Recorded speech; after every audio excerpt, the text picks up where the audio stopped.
Jaya Radha Madhava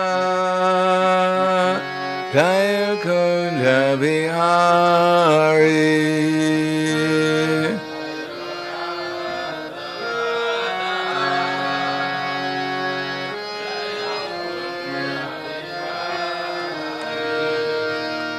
Jaya Radha Madhava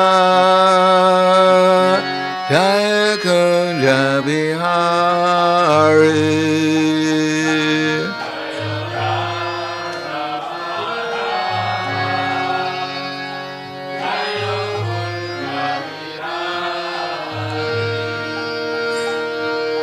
Gopirana Vallabha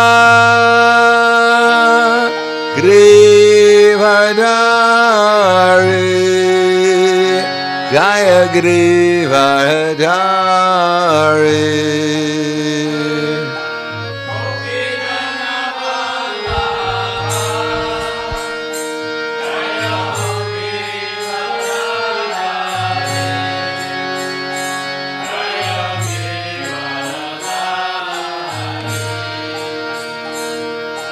Gopirana Vallabha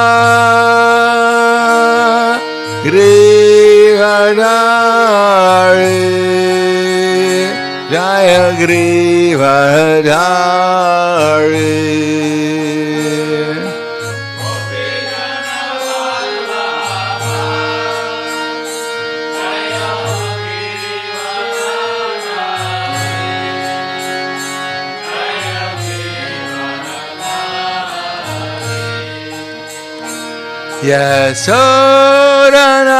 Yasodanandana Raja Dhanaranjana Jaya Raja Dhanaranjana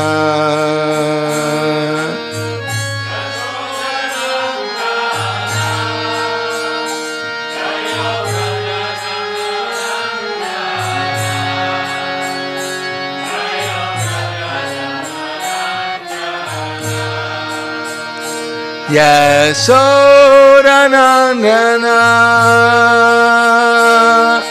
Raja Dhanaranjana Jaya Raja Dhanaranjana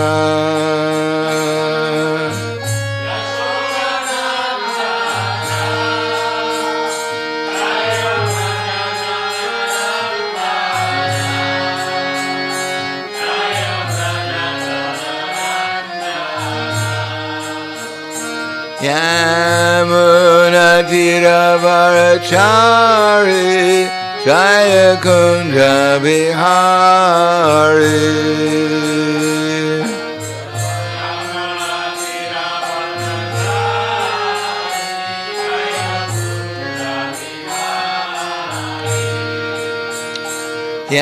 Yamuna Tiravarachari Jaya Kunja Bihari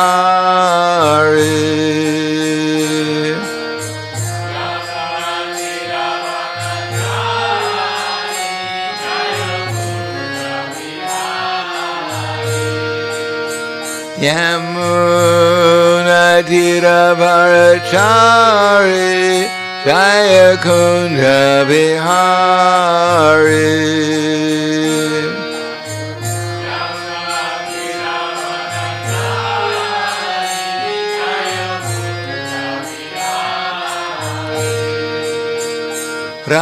Radha Madhava Jaya Kunja Bihari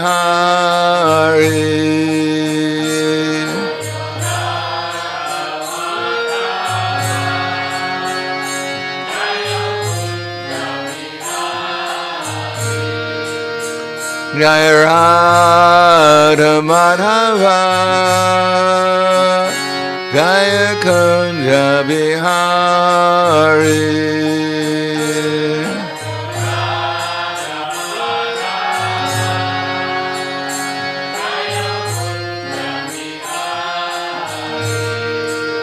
Jaya Radha Madhava Jaya Kunja Bihari.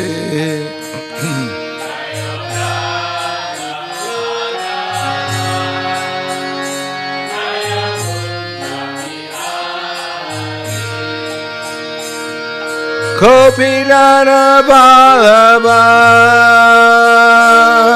Grivadari Jaya Grivadari.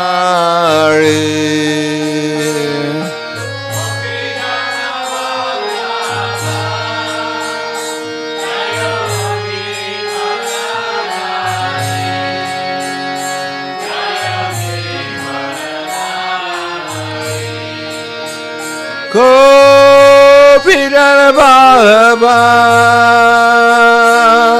Grivadari Jaya Grivadari.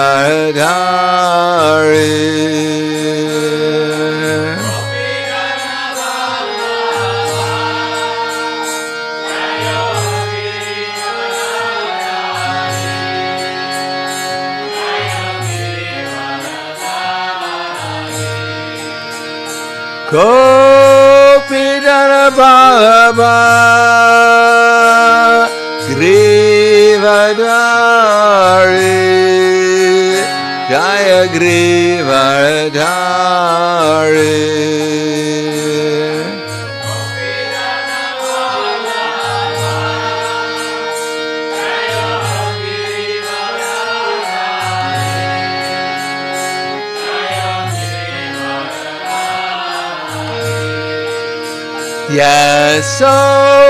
Yasodanandana Radha-dana-ranjana Jaya Radha-dana-ranjana.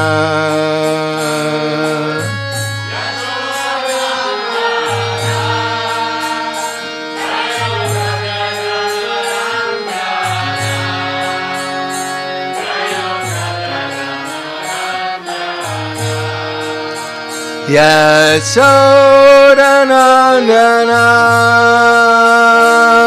Radha-dana-ranjana Jaya Radha-dana-ranjana.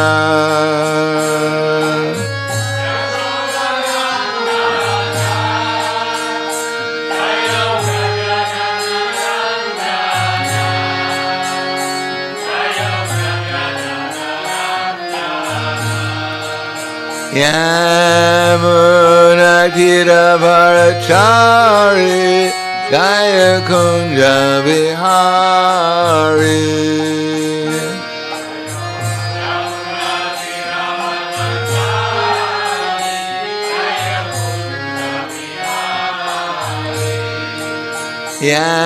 Yamuna Tira Varachari Jaya Kunja Bihari.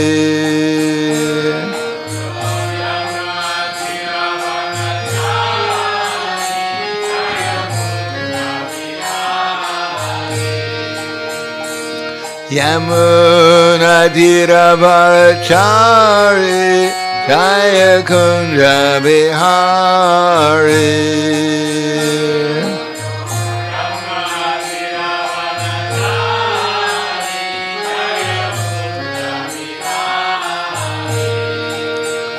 Radha Madhava Jaya Kunja Bihari.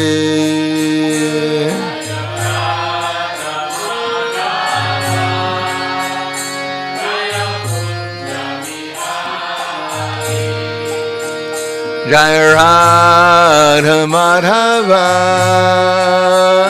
Jaya Kunja Bihari.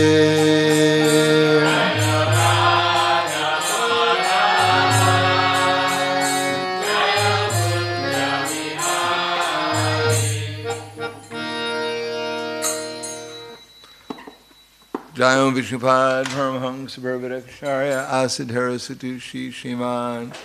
His Divine Grace Sri Bhaktivedanta Swami Raj Srila Prabhupada Ki Jai. Gaur Premanande Haribol. Slava Zabrani Bhaktam, Slava Shiguru Shigrangi, Namo Vishnu Padaya Krishna Prasthaya Bhutaya Srimate Bhaktivedanta Swami Namane. Namaste Saraswatam Deve Gauravani Vicharane Nirvishesha Shunyavadi Paskadyade Siddharne. Om Agana Tavanandasya Gananjana Salakaya Chaksur Militam Yena Tasmai Shri Gurave Namaha Shri Chaitanya Manobishtam Stapitam Yena Bhutale Swayam Rupa Kadamayam Tadati Swapadantikam Bandeham Shigaro Shiyuta Parakamalam Shigaro Vaishnavamscha Shirupam Sagrajatam Sahagana Raganatam Vitam Tam Sajivam Sadvaitam Savadutam Vrijana Saitam Krishna Chaitanya Devam Shri Radha Krishna Padan Sahagana Lalita Shiva Sakanzitamscha Hey Krishna Karna Sindhu Dinabando Jagatpate Gopesha Gopika Kanta Radha Kanta Namostute Tapta Kanchena Gaurangi Radhe Vrindavaneshwari Prishubhanu Siddhadevi Pranamami Hari Priye Vanchakapa Trubhyascha Kripa Sindhubhyevacha Patiranam Bhavanebhyo Vaishnavebhyo Namo Namaha Shri Krishna Chaitanya Pranitananda Shri Advaita Gadadhar Shivasati Gaur Bhaktivinoda Hare Krishna Krishna Krishna Hare Hare Hare Rama Rama Rama Hare Hare Om Namo Bhagavate Vasudevaya Om Namo Bhagavate Vasudevaya Om Namo Bhagavate Vasudevaya. Srimad Bhagavatam, Canto 9, Chapter 15. Parasaram, the Lord's warrior incarnation, text number 16. Without any purport, King Parikshit inquired from Shukadeva Goswami, what was the offense that the Kshatriyas who could not control their senses committed before Lord Parashurama? The incarnation of the Supreme Personality of Godhead, which the Lord annihilated the Kshatriya dynasty again and again. Shukadeva Goswami said, the best of the Kshatriyas, Kartavirya, king of the Haihayas, received 1,000 arms by worshipping Daitatreya, the plenary expansion of the Supreme Personality of Godhead, Narayana. He also became undefeatable by enemies and received unobstructed sensory power, beauty, influence, strength, fame, and the mystic power by which to achieve all the perfections of yoga, such as anima and lagnima. Thus, having become fully opulent, he roamed all over the universe without opposition, just like the wind. Once, while enjoying the water of the river Narmada, the puffed-up Kartavirya Arjuna, surrounded by beautiful women and garlanded with a garland of victory, stopped the flow of the water with his arms. Because Kartavirya Arjuna made the water flow in the opposite direction, the camp of Ravana, which was set up on the bank of the Narmada, near the city of Mahishmati, was inundated. This was unbearable to the 10-headed Ravana, who considered himself a great hero and could not tolerate Kartavirya Arjuna's power. Purport: Ravana was out touring to gain victory over all other countries, Digvijaya, and he had camped on the bank of the Narmada river near the city of Mahishmati. When Ravana attempted to insult Kartavirya Arjuna in the presence of women and thus offended him, Kartavira Arjuna easily arrested Ravana and put him in custody in the city of Mahishmati, just as one captures a monkey and then releases him neglectfully. Just to give some idea of Kartavira Arjuna's power, Ravana had conquered the whole universe, practically speaking, at least up to the heavenly planets. Once while Kartavira Arjuna was wandering unengaged in a solitary forest and hunting, he approached the residence of Janmadagni. Purport: Kartavira Arjuna had no business going to the residence of Janmadagni, but because he was puffed up by his extraordinary power, he went there and offended Parshuram. This was a prelude to his being killed by Parshuram for his offensive act. Text number 24. Tasmai Sanaradevaya Munir Arhanam Aharat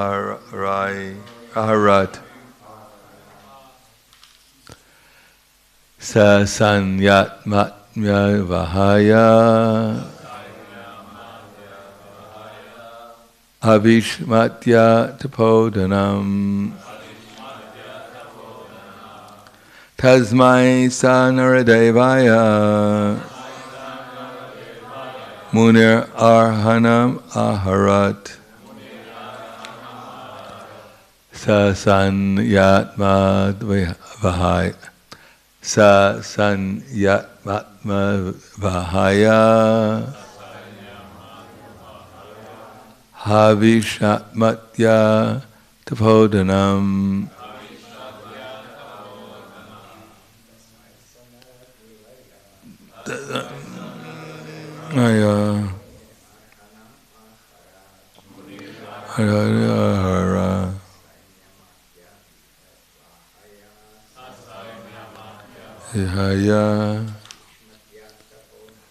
Havishmatya Tapodanam. Ladies.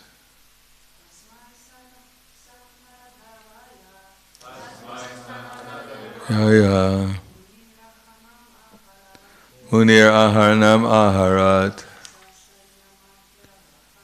Sasanyat Matma Vihaya Havishmatya Tapodanam Tasmat. He says Tasmai. Unto him, Saha, he, Jamadagni, Naradevaya, unto King Kartavira Arjuna,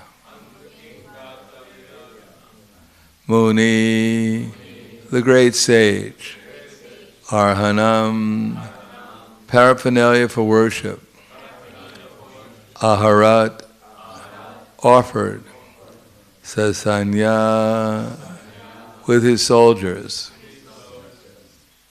Amatya, his ministers, Vahaya, and the chariots, the elephants, the horses, or the men who carry the palanquins.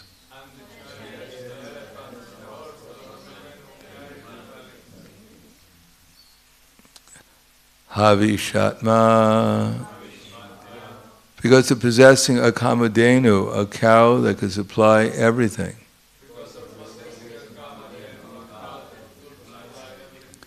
Tapadanam, the great sage whose only power was his austerity, or who was engaged in austerity. Translation and purport by His Divine Grace A.C. Bhaktivedanta Swami Srila Prabhupada.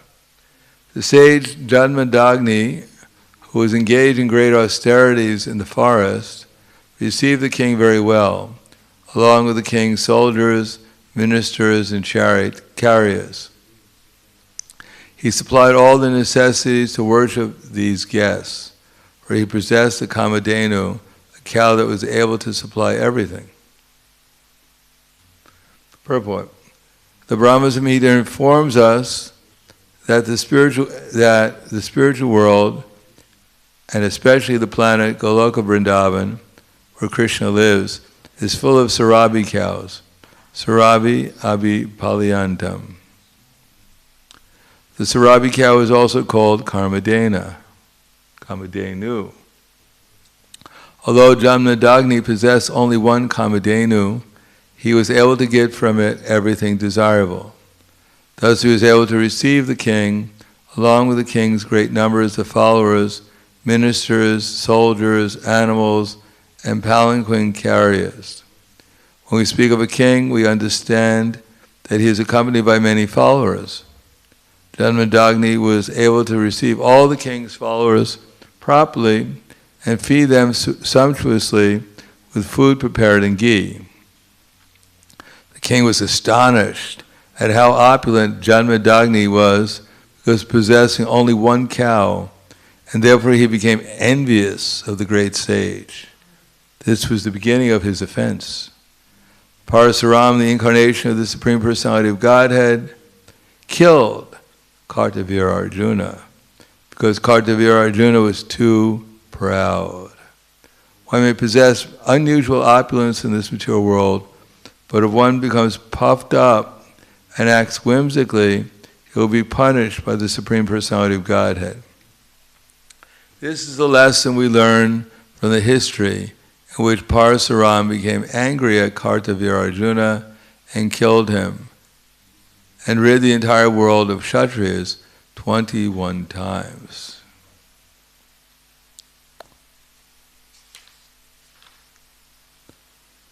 I'll read the next verse also.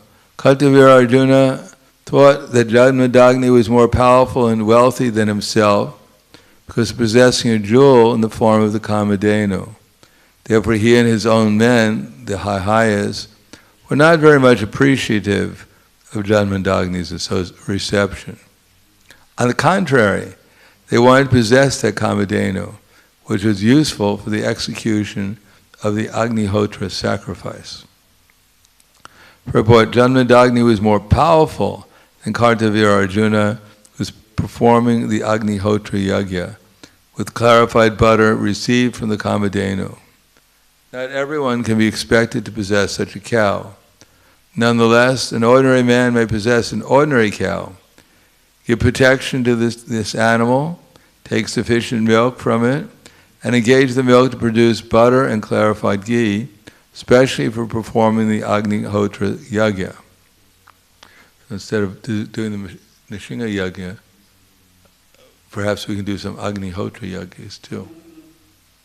This is possible for everyone. See, it's possible for everyone. Thus we find the Bhagavad Gita, then you can become super powerful. Even more than Kartavira Arjuna. Thus we find that in Bhagavad Gita, Lord Krishna advises Go Raksha, the protection of cows. This is essential because if cows are cared for properly, they will supply sufficient milk. We have practical experience in America that in our various ISKCON farms, we are giving proper protection to the cows and receiving more than enough milk. In other farms, cows do not deliver as much milk as in our farms, because our cows know very well that we are not going to kill them. They are happy and they give ample milk.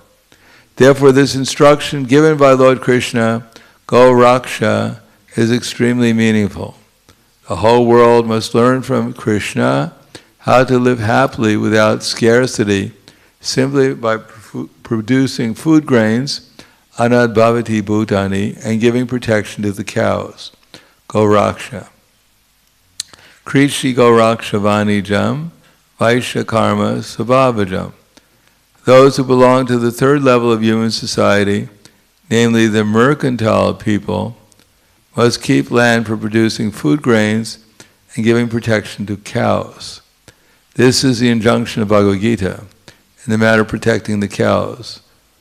The meat eaters will protest, but in answer to them we may say that since Krishna gave stress to cow protection, Those who are inclined to eat meat must eat the flesh of unimportant animals like hogs, dogs, goats, and sheep.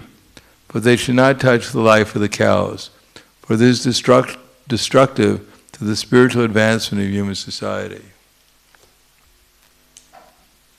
Namo Vishnu Padaya Krishna Prasthaya Bhutaya Srimate Bhakti-vedanta Swami Namane Namaste Saraswatim Deve Gauravani Pacharane Nirvishesha Shnivadi Paskadhyade Siddharne. As it says, pride cometh before the fall. As Krishna says in Bhagavad Gita, Ahankaram Balam Darpam Kama Krodha Parigraham. That's wrong. Ahankaram Balam Darpam Kama Krodha Tasamshritya.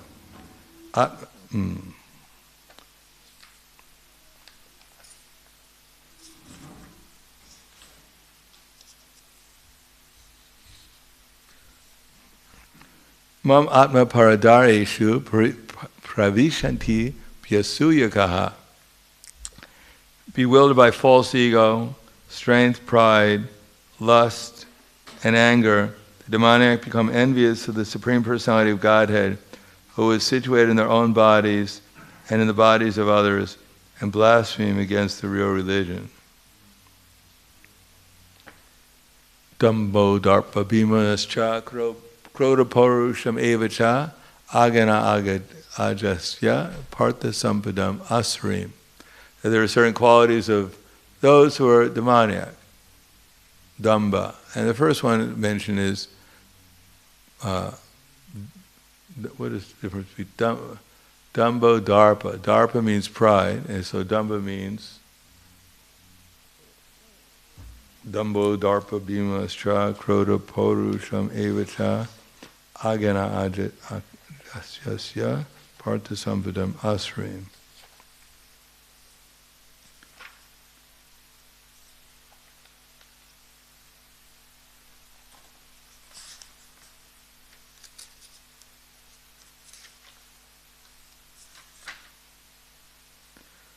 Pride.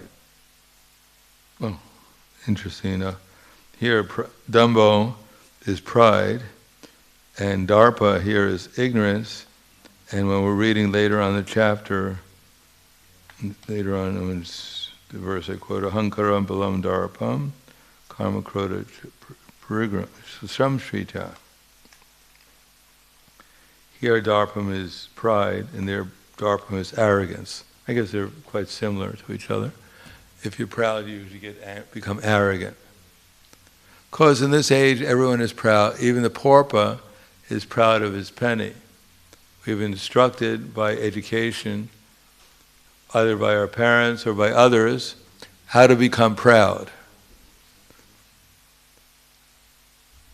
That everyone should feel they're very special, and they have so much to be proud of, and everyone else should respect them.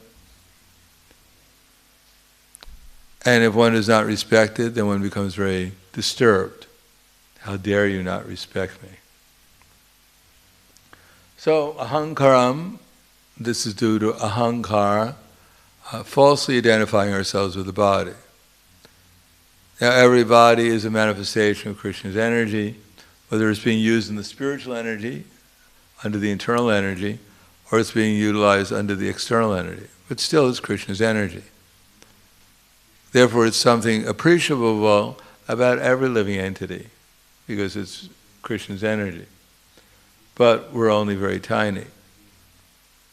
And even when we become as powerful as Kartavira Arjuna, so powerful he had all mystic power, as Anima, Lagnima, Mahanima. Still, there's always someone better than you. There's always someone more powerful than that person. Even Ravana, who is so powerful that Ravana means one who makes others cry. So he's making the whole universe cry. But when he met Kartavira Arjuna picked him up just like a monkey and put him into jail. No problem. So there's always someone better. Therefore, Krishna's purpose in this material world is to help us get free from our false pride.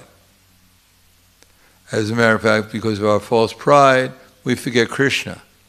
After all, if we met Krishna, the Supreme Personality of Godhead, in full Krishna consciousness, we'd find very little reason to be proud. If we realized that we were totally dependent upon Krishna, that we can't do anything without Krishna's sanction, that all the energy belongs to Krishna, it's all moving under his direction, then how can we be proud? All we're doing is begging from Krishna. In the material world especially, all we can do is desire. We can't do anything except for desiring. And when our desire, when our thinking, and our feeling, and our willing, desiring, is proper, then we're in this spiritual energy. Krishna puts us under the spiritual energy. And when our thinking, feeling, and willing are improper, then we're under the external energy. In any case, Krishna is gifting us either the material energy or the spiritual energy, but we're not in control of anything. All we can do is control our desires, and even our desires have to be controlled by dovetailing our desires with the desires of higher authority. All we can do is rely upon the super soul in our heart to give us remembrance of what the great sages, what Guru, Sadhu, and Shastra have told us. That's in line with what the super soul in the heart wants to tell us. So if we want to remember what Guru, Sadhu, and Shastra have told us, and we take shelter of those instructions given to us by Krishna, because Krishna knows, he knows what we want. If we want Maya, then he supplies Maya to us and as much as we want. And if we want to remember Krishna, we want to remember the instructions by which we become engaged in devotional service to Krishna, then Krishna helps us in that way too. So our free will, as it says in the Bhagavatam, is either dovetailing our free will towards the ignorant misconception of misidentifying ourselves with these gross and subtle bodies, or dovetailing our free will towards identifying ourselves as Krishna's eternal servant, and therefore accepting the instructions of service to Krishna through his representatives. And our progress is really recognizing what Krishna wants us to do through his different representatives, and then doing that with enthusiasm. Not that now I realize that Krishna is everywhere, everyone is a representative, and I feel really bad about that. Because now I have to do everything that Krishna doesn't want me to do, and I'll feel guilty about it. Before I was enthusiastic to do everything Krishna didn't want me to do. I felt great about it. I felt I was a controller. Now I feel guilty about it. So I can't even enjoy anymore in the material world. I'm not enjoying the spiritual world because I'm not surrendered to Krishna, and I'm not enjoying the material world either because I feel guilty whenever I do something wrong. Therefore, those who who become devotees or aspiring devotees and try to do what Krishna wants for some time and then decide to leave, they have to take twice as much intoxication, engage in twice as much sense gratification in order to forget, in order to not to feel guilty anymore that they're disobeying Krishna and doing things that are not beneficial for themselves and for others.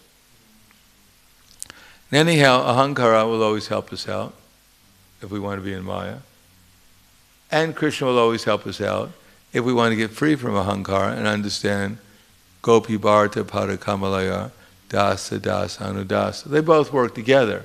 Maya will chastise us, and Krishna will give us love and affection. Obviously, one is more enjoyable than the other, but we have a tendency to get bewildered by Maya. Ahankara, balam, darpam. Think ourselves falsely strong, although this body we have in Kali Yuga is quite pitiable. We're lucky if we can get up in the morning. our main attachment is to our bed in the morning, we find it hard to get off of it. It draws us like a magnet.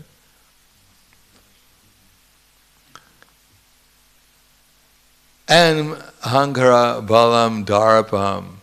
Here it's either pride, and the other verse it's arrogance. But in any case, everyone is proud that whatever body they have, they think is something special, although it's not our body. And because we think we're special, if someone confronts us and doesn't treat us the way we think they're supposed to treat us and respect us, we become arrogant and puffed up, like Kartavya Arjuna. He defeated Ravana, so powerful personality, and Ravana was puffed up. So Krishna sent Kartavya Arjuna to teach him a lesson, although Ravana didn't really learn his lesson very quickly. He had to take him many lifetimes before he incarnated as Jai and his brother Vijay. Still, that's what the material world is meant for, to help us become humble. The worst thing, people, the thing that they dread the most, they don't care if they die, because if they die, maybe they'll become famous or something. Their fame will live beyond them.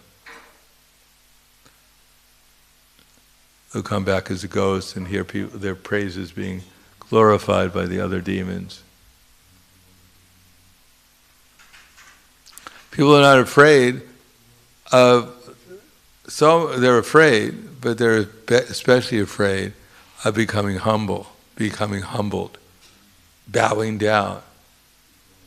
People do exercises, yoga, but if they come to the temple and they're asked to bow down, it's too far down. It's too hard. It's too much. They can't do that yoga exercise. It's too daunting for them. And indeed, the devotees, we bow down and we say prayers like, we mumble them.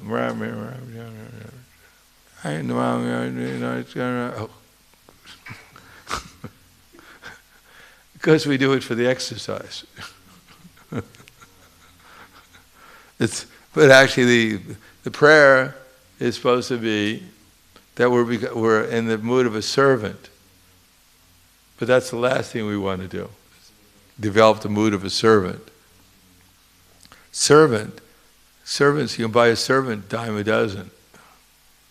But me, I'm something special. I don't want to be identified as simply a servant. What to speak? I'm a servant to the servants. You go home to your parents, most parents, and they say, what are you doing now? I become a servant. No. Didn't I send you to school to do something more than that? Who are you a servant? I'm a servant of a servant. Oh my God, what happened? You're the servant of a servant. No, the servant of the servant of a servant. Oh my God. Don't tell your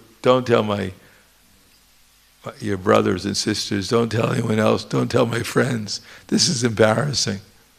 How much did they pay you? Nothing. Nothing. You're the servant of the servant of the servant, and they're not even paying you anything? How many hours do you work? 24. My God. You're definitely brainwashed. Call the police. They're hypnotized. Wake up, wake up.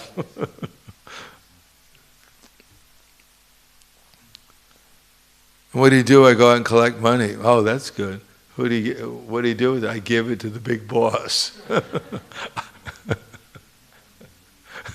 Everyone is a servant of him. Aha, now I understand. So people not want to be trained up to become a servant, and then when we join the Hare Krishna movement, it's difficult to accept the role of a servant. We're waiting for the time where I can become, the Prabhu, when people actually say Prabhu and they mean it, rather than just giving me an official title, Prabhu, Prabhu, Prabhu, yes, yes, yes, yes. But they don't really mean it. because they think I'm Prabhu and everyone else is Das. So when we actually say Prabhu and we actually mean it, then that's great spiritual advancement. That is spiritual advancement. Otherwise, it's just superficial.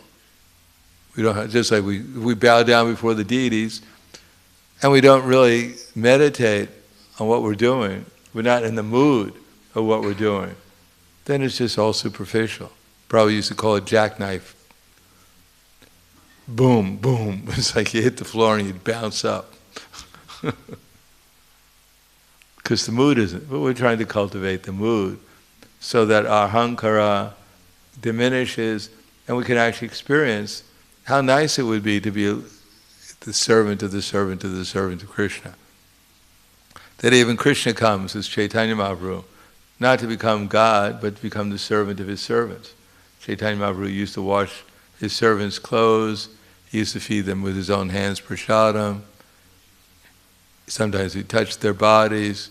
Chaitanya Mahaprabhu was always aspiring to become a servant of his servants. And everyone else in the material world is aspiring to become the master of all so many servants.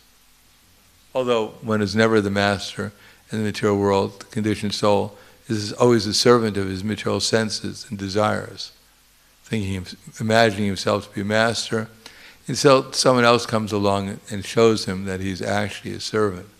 Like Banasura, similarly, he had 1,000 arms, but it was a disturbance to him because they were always itching him and he wanted to fight, but he could find no one to fight with. So finally he went to his master, Lord Shiva, who gave him the 1,000 arms and asked him for the benediction that he could find someone to fight with who would be equal combatant. So Lord Shiva said, don't worry, the time will come, you'll meet that person, and your flag of victory will no longer fly, and it'll smash you to pieces. So Banasura is very happy to hear that, because he realized that this arms, 1,000 arms, have become a big burden. I'm always itching to fight with someone, so if someone smashes me, at least I'll become peaceful again. And indeed, Krishna came, and he smashed Banasura to pieces. And Banasura became happy. He was left with only 4 arms instead of 1,000. So similarly, whatever opulence we have, if we utilize in Krishna's service, then it becomes a source of happiness and enlightenment. We become free from identifying ourselves as the doer when we have the proper desires. And if we have the improper desires, then whatever we're doing will ultimately be the cause of our lamentation, which will help us take shelter of Krishna and understand that without utilizing our energies in Krishna's service, we're just wasting our time and we're just waiting for the next problem to come along that we'll have to deal with. So I'll stop there. Thank you. Any questions or comments?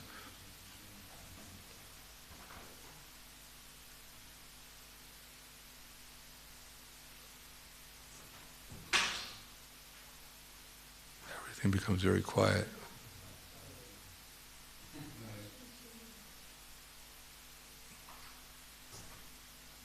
Everyone's agreement? Your agreement? What's that? Okay, you have a question. How does our body become spiritual? How does our body How does our body become? You have to talk into the microphone. Yeah. Yeah, you have to hold the microphone up, otherwise they won't hear you. They want. This is being recorded, so they want to hear you. Yes. Like every day we are practicing spiritual life and following the process of bhakti. How does our body become spiritual? Eat prasadam. That's one way. It helps. Of course, we have to. The body may become spiritual or engage in spiritual activities. The body is already, in one sense, everything is spiritual because everything comes from Krishna. And Krishna is all spiritual, so everything comes from him. Must be spiritual. But our consciousness is material. our conceptions of life and material, because our consciousness is looking through or seeing outside of ourselves through the conditioned eyes and hearing through conditioned ears. That is contaminated by material desire, by lust, anger, greed, envy, madness, delusion. So when we engage the body in Krishna's service and Krishna becomes pleased with us, then he reveals himself to us, he puts us under the spell of the internal energy, and the result is that as the blazing fire turns firewood to ashes, so does the transcendental knowledge burn to ashes all the reactions of our previous activities. So when our consciousness is absorbed in trying to serve Krishna, and Krishna is pleased and he reveals himself to us, when that we come under the internal energy, the material contamination gets burnt like a blazing fire burns firewood to ashes. So as much as we put our minds into as much as we develop a service attitude towards Krishna and his devotees, then to that extent Krishna reveals himself and our consciousness becomes spiritualized. Gata sangasya muktasya jnanavastita chetasaha ejacharata karma samagram pravilite. The work of a man who is unattached to the modes of material nature and is fully situated in transcendental knowledge merges entirely into transcendence. Brahmarpanam brahmahaivir, brahmagno brahmahutam, brahmaiva tena gantavyam, brahma karma samadhina. For him, this is one verse in the Bhagavad Gita that's quite a bit different from the actual Sanskrit. Brahmarpanam brahmahaivir, brahmagno brahmahutam, brahmaiva tena gantavyam, brahma karma samadhina.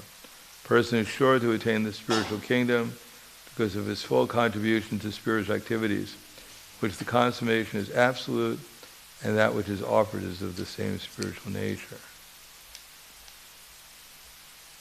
I think it's in this. What chapter is that in?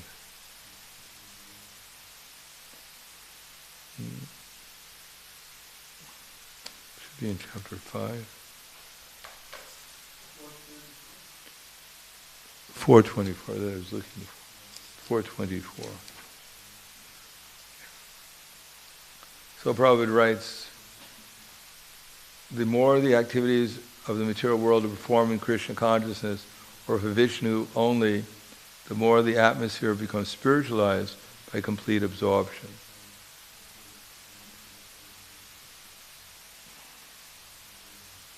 Everything exists is situated in that Brahma Jyoti.